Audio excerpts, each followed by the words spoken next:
Friday edition of Daily Faceoff Live, Black Friday edition of Daily Faceoff Live, which means we make the show 50% off today. We're only going for 15 minutes. Welcome in, Tyler Yaremchuk and Carter Hutton with you. We're streaming live on the Daily Faceoff YouTube, and as always, a presentation of Bet365. Download the app today. Use the promo code NATION. Whatever the moment, it's never ordinary at Bet365. Huts, how you doing? I'm doing well, buddy. Where does the week go? I can't believe it's already Friday. I feel like it just buzzes through. It was a weird day without hockey. It was nice to just hunker down and get some football in us, but we got a lot to go over today. There's a lot of games, a lot of matchups, and a lot of storylines as we into the post-Thanksgiving era of 2025.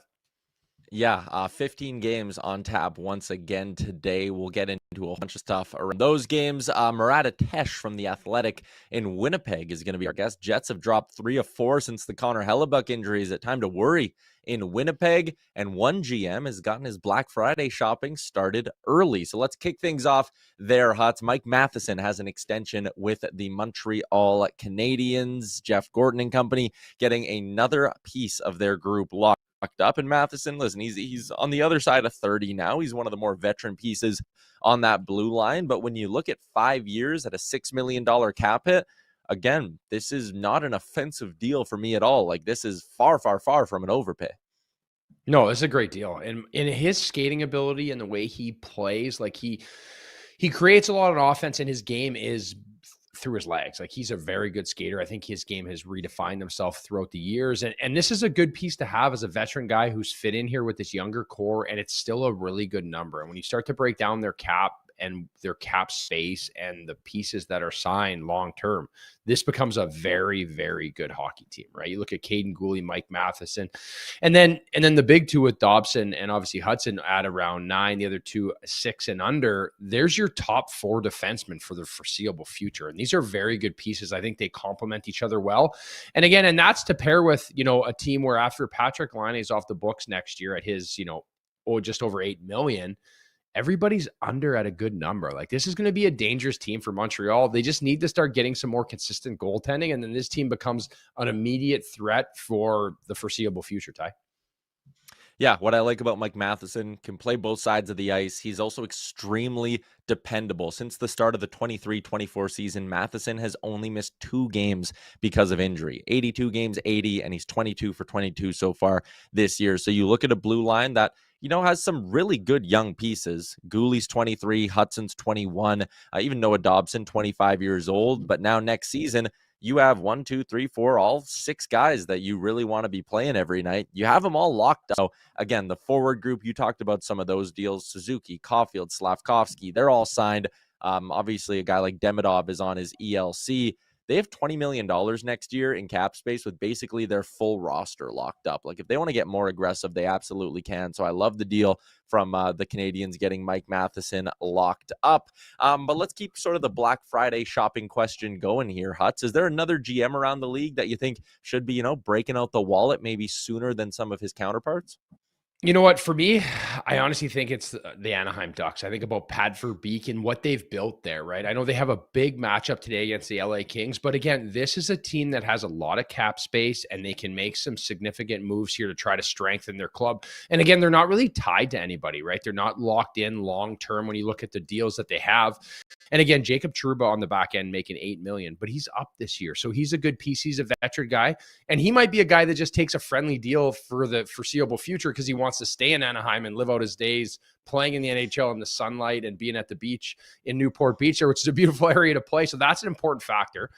Lacombe is locked up. His deal kicks in next year. And then you look up front, there's a lot of really good talent and where they're at. And they have a lot of pieces all under $7 million, their biggest contract. And then you have Kreider and Killorn, who are going to be guys that are veteran leadership there for the next 2 years. So if you go out and spend a little bit more or move somebody out to add a piece to try to help this team, in the playoff, it's one thing to make the playoffs, Ty, but for just the development of your younger guys to be there and be in important playoff games and I guess just grow, this is a good time, I think, for Pat Verbeek. He sat, pretty quiet for a long time. This might be his time to shine. Yeah, and I'm kind of similar. I'm going with Kyle Davidson for my pick, and I think a lot of people might go, well, you're the Hawks. Like, this is kind of found money this year. Did you maybe arrive a season earlier than expected? But I look at it and go, don't turn down an opportunity to, like you said, win some playoff games. Like, don't just get in and try to win, or don't just sit there and go, you know what? If we finish as the 9 seed, at least we can say we were close this year. Like, look at this forward group already playing in their top 6. Oliver Moore, Ryan Green, Connor Bedard, Frank Nazar. Like, so many of these pieces are establishing themselves in the NHL. You don't need all your first round picks going forward. You don't need all your second and third round picks. Like, they have 3 picks in the second round. They have a bonus first rounder from Florida from the Seth Jones trade last year. Do something, move a piece. Like, we'll talk about some of the names that are on the market here in our next couple of topics, but like, I don't know, Owen Tippett is someone that's on our daily faceoff trade board. Andrei Svechnikov, Jordan Kyrou. Like, these are guys who aren't in their late 30s. These are guys who should still have plenty of good hockey left in them, or in some cases are just entering their primes. You don't need that late first round pick from the Florida Panthers. You don't need to have 5 or 6 prospects sitting in your system, because at some point you're going to run out of places to put them. Go give this team some help. I also think, Hutz, it sends a message that, like, hey, Connor Bedard, you're having a great start to the year. We believe in you. Like, we don't think you're going to be good 2-3 years from now. We think you guys are good enough right now. Yeah, I think that's important too. Like, the instilling of confidence by a GM in his players and trending in the right direction, right? Like, showing his guys we are going to support them, because I've been through trade deadlines and times. And I remember distinctly being in Minnesota. I was playing for the St. Louis Blues. It was my first year there. And we were humming, wild card spot, not really there, thinking about, what kind of team we are. And everyone's holding their breath. And then we traded away Paul Stastny, who was one of our better players. And it's literally like an instant, like, gut punch. It's like, they don't believe in us. They don't think that. Where vice versa, I've been on teams where we've added guys, we've gone, and whether it works or it doesn't work, it's just a vote of confidence in the players. And I think you get a short window of opportunity with a younger player to give them experience before they are the veteran guys. And I think right now for the Ducks, the Hawks, and a few other teams, I think the time is now to really make sure they have that confidence in the room. Yeah. On that trade sort of note, our first trade board of the year is up at dailyfaceoff.com. Matt Larkin throwing together some names, and we'll start at the top. I guess maybe the most obvious ones. It was called Tier 1 on the trade board. If you go to dailyfaceoff.com, and names like Rasmus Andersson and that sort, the players we've been kind of talking about for the last couple of weeks were all sort of mentioned in there. But of that group, Hutz, the more obvious trade candidates, who are you looking at as intriguing? You know what? There's so many different players and so many storylines. I think when you talk about teams and the Olympic break, compressed schedules, and what's going on. But for me, it's Kiefer Sherwood and the Vancouver Canucks. This is a player that any team that wants to have a deep playoff run could add to their roster. Set aside his goals and what he's done. I know he's having a career year, and yes, I think his stock's never going to be higher than it is right now. But that being said, this is a player that led the league in NHL last year with 462 hits last season, which is 156 more than the next available player. And that's him scoring goals. So when I look at him in this Vancouver Canucks team, I think he is a piece that teams would be drooling over to try to have to beef up your bottom 6. He can kind of play up and down your lineup. And a guy that at 30 years old, I still think has a lot of value. I don't think his number would be crazy, but he could be just one of those rentals that really pushes you off the top. Because when I think about playoff matchups, what usually wins it for you? It's your third, your fourth lines. When you get that additional secondary scoring, it's very big. And I think he is a piece that teams will be fighting over to add come playoff time, Ty. Yeah, 31 goals since the start of last season. I totally get it. He is the prototype that every sort of coach dreams of having on their third line. He kills penalties. He can play on the power play. Like, he's an all situations player. I like what you said about the pure rental, though, because I like Kiefer Sherwood as a player. I think he can help a team in the playoffs this year. I also look at a 30-year-old who scored more goals in the last year and a half than he has at any other point in his other 6 seasons playing in the NHL. I'll let someone else make the mistake of giving him a 6-year contract next summer, but I'd give up a good second-round pick, a first-round pick to have that guy on my team for a playoff run. Yeah, I agree too. And that's where you have to walk the line, right? Because we talk about the Ducks, we talk about the Hawks. You don't want to get yourself caught in a contract where you're giving someone, you're paying them in their prime time. That's where we see a lot of these deals go south, because teams bit off a little more than they can chew and gave them that contract after. And not that Kiefer Sherwood isn't going to do that, but if you already have money allotted somewhere else and cap space is short, maybe he just becomes that short-term rental, and he could make your team. The difference between winning a Stanley Cup and not is important for a lot of teams this year. My guy is, a similar, or sorry, a different player than a guy like Kiefer Sherwood, but he's listed in our, more obvious trade candidates. Jonathan Marchessault in Nashville. He gets the payday to go to the Preds. He leaves the Vegas Golden Knights, where he had success not just in the regular season, but in the playoffs as well. He scored a ton of clutch goals for the Golden Knights through a handful of playoff runs. Hasn't worked in Nashville. They're ready to move on. The word is he's ready to move on and go to a different contender. He's $5.5 million. I get he's 35 years old, but again, when you look at the experience that this guy's had, and you go back to last year where nothing was going right in Nashville, and he still found a way to be a 20-goal guy for them. If I was a team who needed some scoring help, 34-year-old Jonathan Marchessault, who comes with term, he's got 3 more years. The $5.5 million cap hit isn't offensive at all. Like, a lot of teams could find a way to squeeze that in. He's everyone talks O'Reilly, everyone talks Steven Stamkos. I think Jonathan Marchessault might be the most impactful player of that group.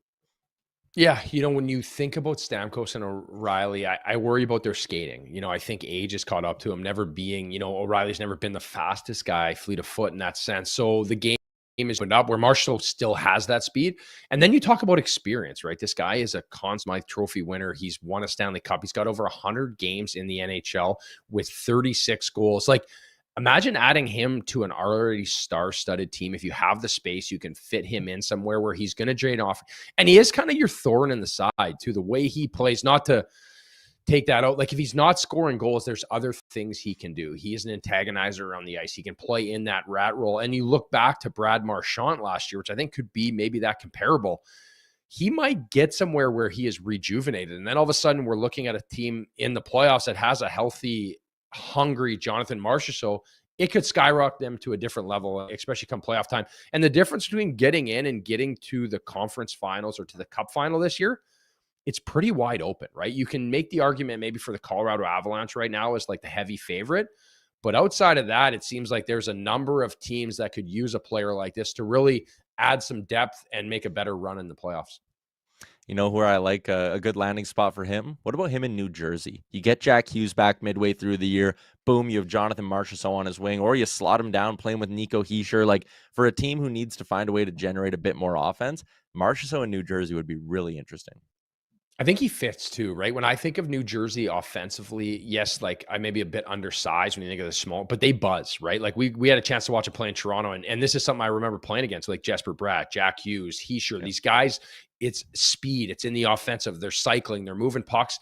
And there is a guy that can play that style of hockey, but he's a finisher, right? He just adds another dynamic threat to put pucks in the net. And you have enough playmakers. I think it's a good fit. I like that one. Let's talk about some of the crazier names on the board. As Larkin kind of worked through his tiers, it was, the obvious names, the ones who, maybe they're on these mushy middle teams who might sell, they might not. And then he had the big dogs, and this is where it gets a little bit spicy. We've been talking about Quinn Hughes a lot over the last, 5-6 shows, and Vancouver seems like they're open for business. I gave my take earlier in the week. I think the Canucks should absolutely be looking to move Quinn Hughes in season right now. Open up the market. You'll have a bunch more teams interested because they'll get them for 2 playoff runs. You can ask for more in terms of the cost to acquire them. I think there's a chance Quinn Hughes moves, but out of those not so obvious or longer shot names, Huts, which ones were intriguing to you? You know what? Obviously, there's a bunch of different names on this board too, and it's obviously a great article. I hope everyone goes and checks it out. I think Thompson is one for me that's very interesting because he's a factor of if Tage Thompson becomes a piece like a blockbuster deal that gets moved out. This is a guy that I ended up playing 4 seasons with Tage Thompson. I spent the year in St. Louis with him when he's just starting out. Then I signed in Buffalo. He was traded in the O'Reilly factor. This kid can score. Like, he would score on me at will in practice. And now he's doing it at the level where he is a superstar. A guy that I personally think is going to make Team USA after how he performed in the World Championships. So this could be that blockbuster deal where Buffalo again goes, because if he goes, who else knows who goes, right? In Buffalo, this could be tearing it down to the studs again. I think that would be an awesome deal to see. And again, I think he would be an X factor adding to any team potentially trying to make a run at a Stanley Cup tie.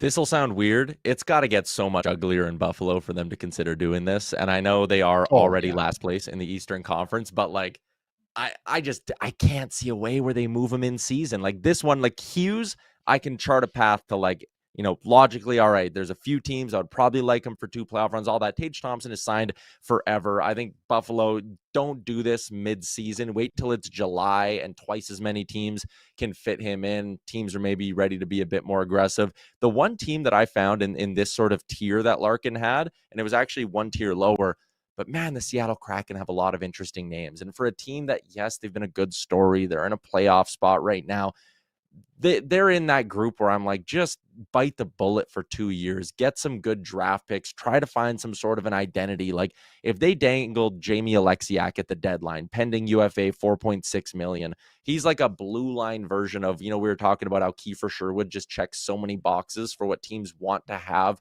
come playoff time. Jamie Alexiak's that kind of defenseman. Like every team that's getting ready to go on a long playoff run or is hopefully preparing for a long playoff run, they want the big physical defenseman who can play both sides and kill penalties for you and block shots. And then I look up front, like what playoff team wouldn't love Jaden Schwartz?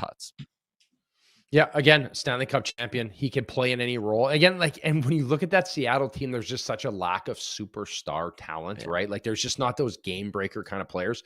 I think Mason Marchment's name came up in the chat too, which I think is another good piece. He's a big body, can get around, can move in that playoff thing too. So that, I guess the biggest breakdown for me when I think about the NHL and I think about the playoffs is there's a certain style you need to play to be successful, right? With offense and ability and talent and just I guess that just the flair of what the modern NHL player brings to the table. But then you need guys that are just your meat and potatoes. And again, we see this all the time. We look back to Florida's kind of set that template where you get to the playoffs, they're going to dump the puck in and they're going to grind the hell out of you. And these are players that know how to play in that role, right? And again, it's a more predictable style of hockey, but Seattle doesn't have that X factor player for me. And I think right now with their goaltending, with Joey Daccord being as good as he can be, and I think the future looks very bright for him, maybe this is a year where if you miss and you get a better pick, it starts to build your team up a bit.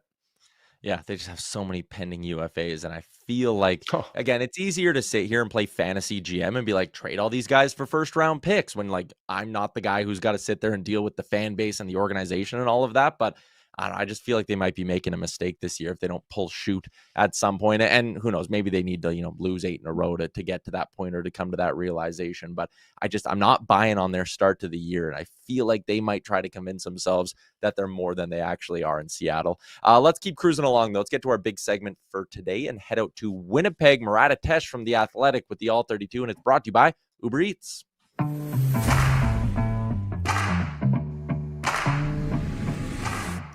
Always a pleasure to chat some Jets with Murat Ates from The Athletic. And listen, Connor Hellebuyck goes down, the surgery. Eric Comrie gets the crease. They lose 3 of 4. The Jets don't have their MVP. The West is very competitive right now. These 3 straight losses, how worried does it have people in Winnipeg? I think Winnipeg is worried about its current situation. It's rare for the Jets of this era to look up at the playoff cut line, to make it to U.S. Thanksgiving, staring up, having teams to pass just to get to a wild card spot. And it's not just the goaltending either. If you do a season-long look at the Jets' numbers, they haven't controlled flow of play. It's only been a recent uptick where they're starting to create some things. And over this 4 games that you just mentioned, where they've won one of those 4 games under Eric Comrie, Josh Morrissey, Mark Scheifele, and Kyle Connor have as many points as every other Winnipeg Jet combined. So there are a few issues here in Winnipeg that need to be addressed if these guys are going to be legit this year. Well, Murat, one thing I know, it's never just the goalie's fault, because I can attest to that. There's always a lot that goes into it. But is there a lot of pressure now as you look at these next 4 games on the road where you have some games, you're in Nashville, Buffalo, and then Montreal, but you got Carolina tonight. Does this not feel like you need to kind of find a split in these 2 of 4 games, or, who knows what happens moving forward? Yeah, I think that it's okay if the Jets tread water without Connor Hellebuyck. It's not okay if they sink, right? And as a goalie, one of the things you need to do is give your team confidence. Connor Hellebuyck gives his team swagger day in and day out. Eric Comrie gives them confidence too. They believe in him, but if they start chaining these losses together, that's going to waver. They've got to find a little bit of a spark there. And like you say, it's never just the goalie. They need offense too from other positions. But Eric Comrie's career high in games played is 20. He could get there in this month that Connor Hellebuyck is out just this season. Thomas Milic, who's going to get in there because the Jets have back-to-backs coming up as well, he's never played an NHL game. So there's a huge microscope on the Jets' crease right now. I don't think you can fault Eric Comrie as the reason the Jets are not in a playoff spot right now, but he could do a world of good for them if he can step it up and help them tread water right now. I'll kind of turn the attention to what I they got could. caught up there in your answer. All good. I want to talk about what they could do going forward because they made news last week. They get Adam Lowry locked up. Kyle Connor signs the extension earlier this season. You park that drama. They have a lot of important pieces locked up for the future. And I know this has always been a thing in Winnipeg about how aggressive or not aggressive a GM like Kevin Cheveldayoff tends to get.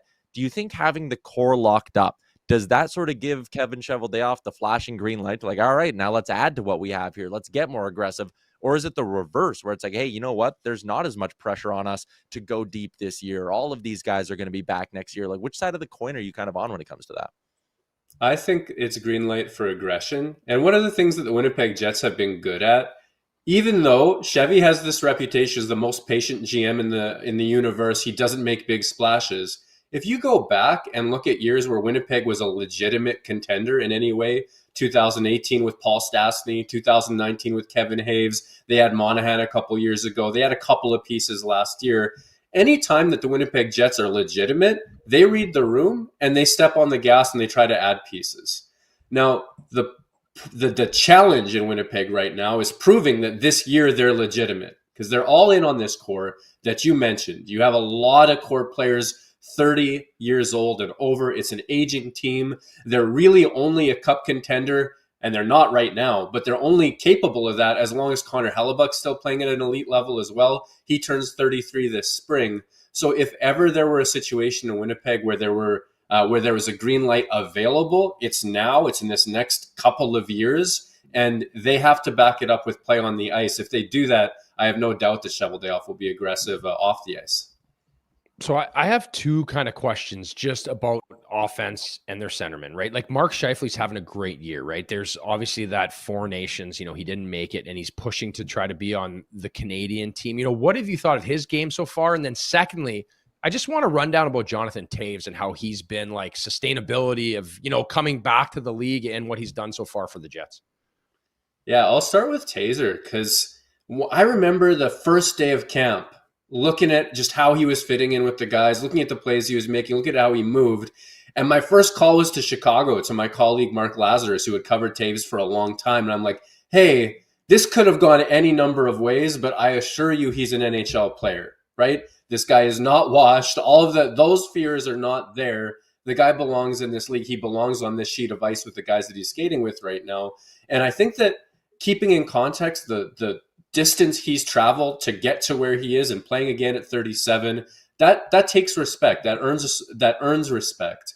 Now, that doesn't mean he's driving play night in and night out. It doesn't mean he's playing at peak Jonathan Toews levels. He's getting second-line center minutes, and he's not really producing a lot of offense with them, even though there's some chances starting to creep into his game. I think he's improved as the season's gone on. They made a big bet, and the bet hasn't paid off yet. I think they're going to be patient with it on Toews because they think it's about the stretch run and the playoffs and his ability to play tough minutes at clutch time.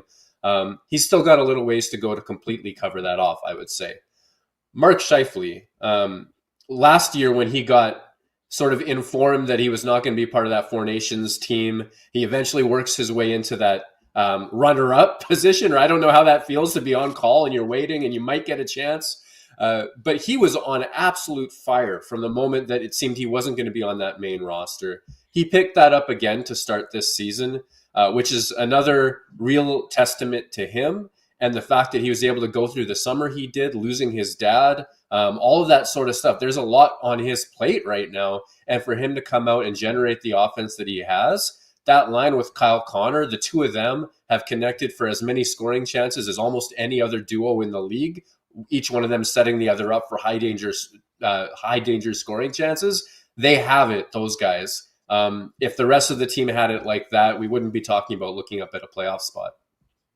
I guess to wrap up where we started, when the Hellebuyck thing kind of came down, I was like, man, maybe there's a world where this becomes a blessing in disguise, right? Like Hellebuyck goes on the shelf for a little bit, he gets the body sorted out, and then when he comes back, he's rested, and then we get to the playoffs, and we're not doing the whole same song and dance of like, oh, did they overplay Connor Hellebuyck? What's he got left in the tank? But for it to get to that point, they need to survive for the next 20 games. If you could, maybe inject some truth serum into Scott or Neil, if he could make one thing start to go right for the Winnipeg Jets to survive this stretch without Hellebuyck, what would be number one on his list? Secondary scoring. And he has not been shy about saying that. Scheifele and Connor have scored. Velarde picks up a couple the other day. There's good stuff on one line, and the other three that they have aren't putting it together. Part of that is, there aren't a lot of flat-out impact players in that group. There's a lot of guys who can be more than the sum of their parts when they have chemistry. They haven't really delivered in the recent stretch of games.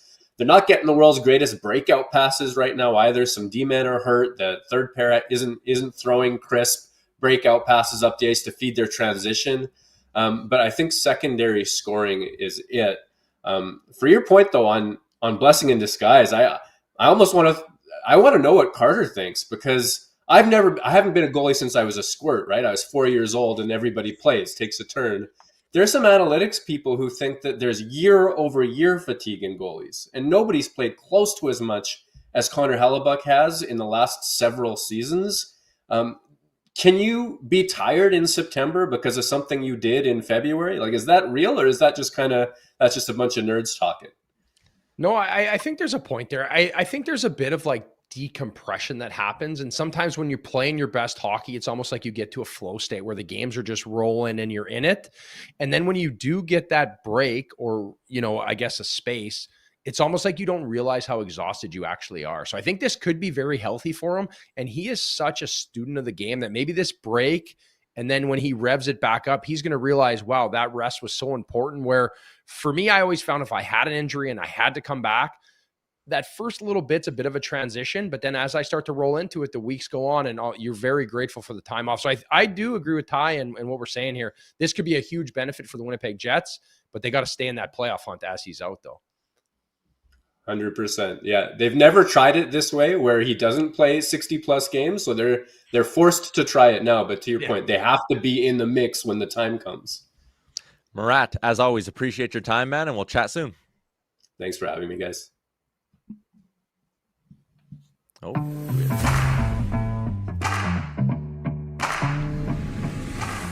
you're a Jets fan too. You're probably sitting there being like, do you have to go to the Olympics, Connor Hellebuyck? Maybe you keep resting. Maybe you don't play for Team USA.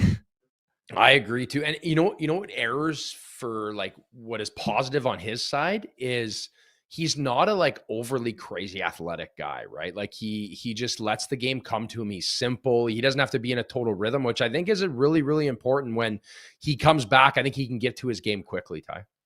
All right, it's time for What Are You Craving, brought to you by Uber Eats. Uber Eats is enabling fans to maximize their fandom all season long with exclusive game day deals on the app. And tonight, 15 games on tap. You are not going to have time to cook. It's going to be an order in kind of night. So, Huts, when you look at this NHL schedule for this evening, or today, I should say, games are already underway. What game are you looking at? Which game are you craving?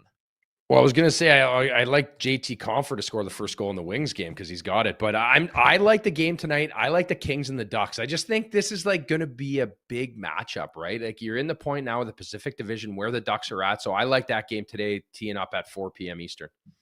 The old saying of an unstoppable force meets an immovable object. It's a 6-game heater for the Minnesota Wild going up against a 10-game heater against the Colorado Avalanche. And that one's a nice little matinee. So duck out of work early. It's a 3:30 Eastern puck drop between the Wild and Avalanche on Black Friday. That one is a doozy of a matchup.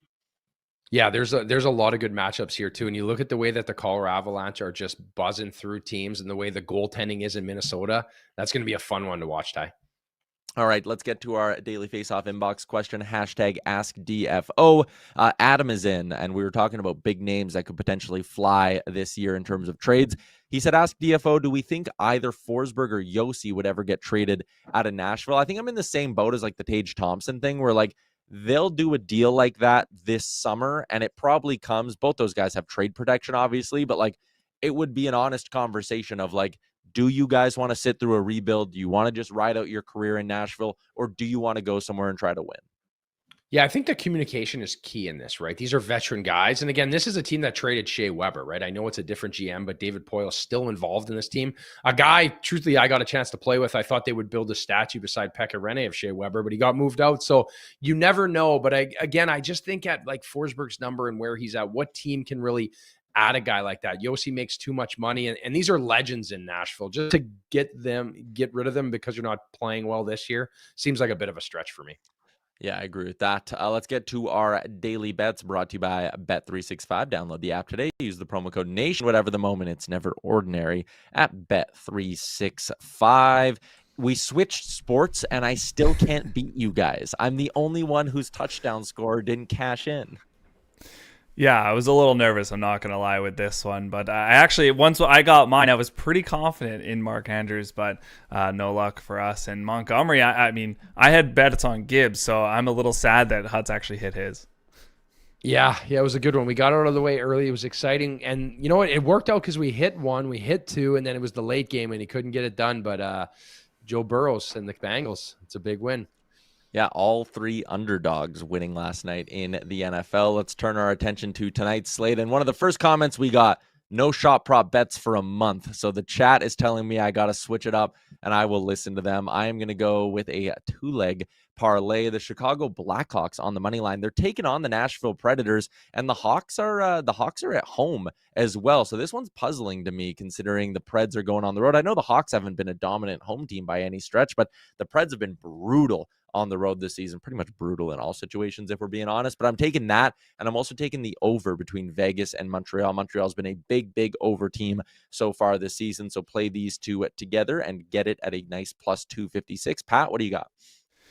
Yeah, I'm a little shocked by mine, too. I was looking at the lines, a lot of games tonight, obviously, and New Jersey to beat Buffalo is minus 110. They're even. So I thought I'd get a little bit greedy and go New Jersey minus 1.5 at plus 225. I know Buffalo's been playing better. I understand Jack Hughes is out. It's Markstrom versus, who is it for Buffalo right Probably now? Lion.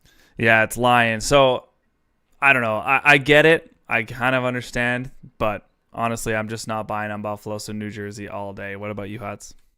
Oh, that's okay. You don't have to justify your bets, buddy. Sometimes we just throw them out there and see what happens. And I'm sticking with the parlay. I've been close. I hit one. I was 2 of 3 in the other one. I'm taking the Panthers, the Sharks, and the Hurricanes. I think this sets up well for these games. They're at home. There's some on the road. But I just feel like the momentum that these teams have and the matchups they're in, I can't see this parlay not hitting, boys. But I got all weekend to stew if I don't hit it. Let's wrap up the show with a little bit of garbage time. Before we get to that, though, got to talk about a new show that's coming to the Nation Network. You can find the new Nation Network YouTube right now. It's Off the Roster with Lindsey Dunn, Dan Riccio, and Cabby Richards. Cabby's back in the mix with us here at TNN. Very excited for this. Every weekday talking all things Toronto sports. So find the Nation Network on YouTube and tune in starting on December 1st. Hutz, for our garbage time, we were going to talk about this yesterday, and we got too carried away because we had our double guess. But how about this giveaway by the Detroit Red Wings? The Gravy Boat Zamboni. That's about as Thanksgiving as it gets. Yeah, that thing's unbelievable. I need one bad. I grew up a huge Red Wings fan too. That was like our team in my house. Stevie Y was my favorite player. I had a lot of good years when the Red Wings were good. So having a Detroit Red Wings gravy boat would be unbelievable. That was my first like real NHL moment, was when I got to play at Joe Louis Arena. Hutz, what do you got going on this weekend? That's it. Just kids, hockey. You know what? I'm booking her off after this, buddy. That is it. I'm going to record a quick little starting goalies, and then that's it. We're into the weekend. So we got kids hockey, kids events, snow outside. So I'm in it, buddy. I don't know if you saw, but I got myself in a nice new whip from our friends over at Hyundai. But it's both a curse and a blessing. First off, I'm in that stage with a new car where I just want to drive everywhere. It's like that honeymoon phase where you just want to sit in your car all the time. But my buddies, like the guys I play men's league with, there's 3 of them that kind of live really close to me. They figured out when I drove to the game on Wednesday that we can fit 4 hockey bags in the back. So now I'm the ride guy. I'm driving to men's league on the weekend because they're like, oh, we only need 1 car. We can all fit in Tyler's new Palisade. There you go. The biggest thing is you got to monitor beer intake after that. You can't be too buzzed driving in that thing. But honestly, beautiful cars. We had fortunate enough to let them. I can't believe you got one. Good for you. That's deadly. Yeah, we were ripping them around in Toronto. They were unbelievable. Shout out to our new friends at Hyundai, by the way, for popping on the show. That is a wrap on this week's run of Daily Faceoff Live. If you're down south, hope you have a good long weekend, and we'll see everyone back here next Monday at noon Eastern. Hey, hockey fans, if you enjoyed that video, then make sure you hit the subscribe button right here on the Daily Faceoff YouTube. We have you covered for everything you need. Exclusive interviews on The Sheet with Jeff Merrick, all the latest hockey news on Daily Faceoff Live, and you can always get your morning started with Johnny Lazarus and Colby Cohn on Morning Cup of Hockey. Don't miss a minute. Hit that subscribe button.